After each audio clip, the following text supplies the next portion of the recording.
അഴിമതി വിരുദ്ധ പ്രതിച്ഛായയുമായി ഭരണത്തിൽ വന്ന ആം ആദ്മി പാർട്ടി അഴിമതി കുരുക്കിൽ മൂക്കുകുത്തി വീഴുന്ന കാഴ്ചയാണ് ഡൽഹിയിൽ കണ്ടത്.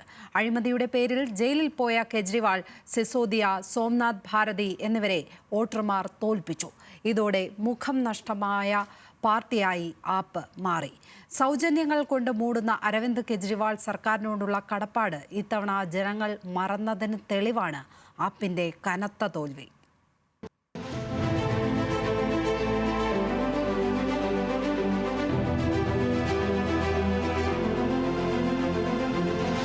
സാധാരണക്കാരന് അധികാരത്തിലിരിക്കുന്നവരോടുള്ള ദേഷ്യവും വെറുപ്പും ഒരു കുറ്റിച്ചൂലിലേക്ക് ആവാഹിച്ച് ഭരണത്തിലേറിയവരാണ് ആം ആദ്മി പാർട്ടി. പക്ഷേ വോട്ടർമാർ തന്നെ അഴിമതിക്കറ പുരണ്ട ആപ്പ് സർക്കാരിനെ താഴെയിറക്കി. തന്റെ കരങ്ങൾ പരിശുദ്ധമാണെന്ന് ആണയിട്ട് അഗ്നിപരീക്ഷയ്ക്കിറങ്ങിയ കെജ്രിവാളിന് ജനങ്ങളുടെ വിശ്വാസ്യത നേടാനായില്ല.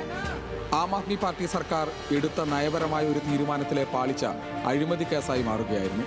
അവരുടെ പതനത്തിന് അത് വഴിവെച്ചു. മദ്യനയം. അതുവരെ ഡൽഹി ഭരണത്തിൽ ഇടപെടാൻ ലഫ്റ്റനന്റ് ഗവർണറെ മാത്രം ആശ്രയിച്ചിരുന്ന അമിത്ഷാ നേരിട്ട് കളത്തിലിറങ്ങി. തന്ത്രപരമായ നീക്കങ്ങളിലൂടെ ആപ്പ് മുഖ്യമന്ത്രിയെ തന്നെ ജയിലിലാക്കി. അഴിമതി വിരുദ്ധതയുടെ ചാമ്പ്യനായ അരവിന്ദ് കെജ്രിവാളിന്റെ പ്രതിച്ഛായ തകർക്കാൻ ഈ നീക്കത്തിലൂടെ അവർക്കായി. ഡൽഹിയിലെ 70% വരുന്ന സാധാരണക്കാരായ ജനങ്ങൾക്ക് വെള്ളവും വൈദ്യുതിയും സൗജന്യമായി കിട്ടുന്നത് ഉറപ്പാക്കിയാൽ ജയിക്കാമെന്നായിരുന്നു ആം ആദ്മി പാർട്ടിയുടെ കണക്കുകൂട്ടൽ. എന്നാൽ ആപ്പിനേക്കാൾ വലിയ വാഗ്ദാനങ്ങൾ നൽകാൻ BJP തയ്യാറായതോടെ തന്ത്രം പിഴച്ചു.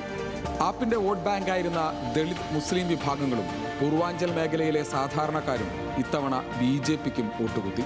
സിഖ് വിഭാഗക്കാരും ആപ്പിനൊപ്പം നിന്നില്ല. പൗരത്വ ഭേദഗതിക്കെതിരായ സമരം മുതൽ ആപ്പിൽ നിന്ന് അകന്നു തുടങ്ങിയ ന്യൂനപക്ഷങ്ങൾ ഈ തെരഞ്ഞെടുപ്പോടെ പാർട്ടിയെ കൈവിട്ടു. പലപ്പോഴും BJPയെ മറികടന്ന് ഹിന്ദുത്വ കാർഡ് പുറത്തിറക്കുന്ന പാർട്ടിയായി AAP മാറിയത് മതനിരപേക്ഷ മുഖം നഷ്ടപ്പെടുത്തി. തെരഞ്ഞെടുപ്പിലെ കനത്ത തോൽവിയോടെ ഭരണം നഷ്ടപ്പെട്ടതിനു പുറമെ അരവിന്ദ് കെജ്രിവാൾ, മനീഷ് സിസോദിയ എന്നിവർക്ക് നിയമസഭയിൽ എത്താനാകാത്തതും പാർട്ടിയുടെ അസ്തിത്വം തന്നെ ചോദ്യം ചെയ്യുന്ന സാഹചര്യത്തിലേക്ക് ആപ്പിനെ തള്ളിവിടും. തോൽവിയിൽ നിന്ന് പാഠം ഉൾക്കൊണ്ട് മുന്നോട്ട് വരികയാണോ, അതോ ഒരിക്കൽ മാത്രം സംഭവിക്കുന്ന അത്ഭുതം എന്ന പഴയ കളിയാക്കൽ പോലെ പാർട്ടി ഇല്ലാതാകുകയാണോ? കാത്തിരുന്ന് കാണാം. National desk, news Malayalam.